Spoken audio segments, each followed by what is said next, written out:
সোনার ডিমের রাজহাঁস।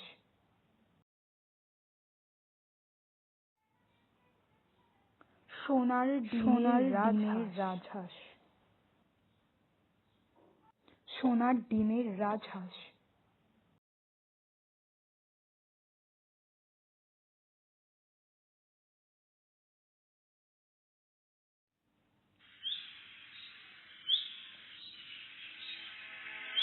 এক কৃষক ও তার বউ বেশ সুখেই বসবাস করে।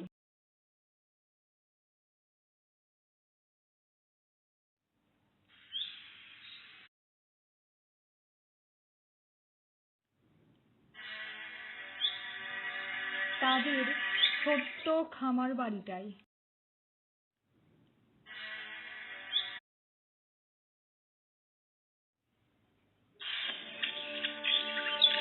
তারা অনেকগুলো রাজহাঁস পুষে।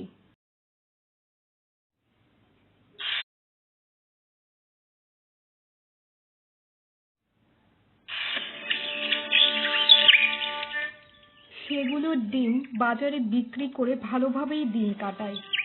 যদিও তারা খুব ধনী নয়, তবুও নিজেদের রাজহাঁসের ডিম বিক্রি করে যে টাকা আয় হয় তা দিয়ে মোটামুটি সচ্ছলভাবে জীবন চলে যায়।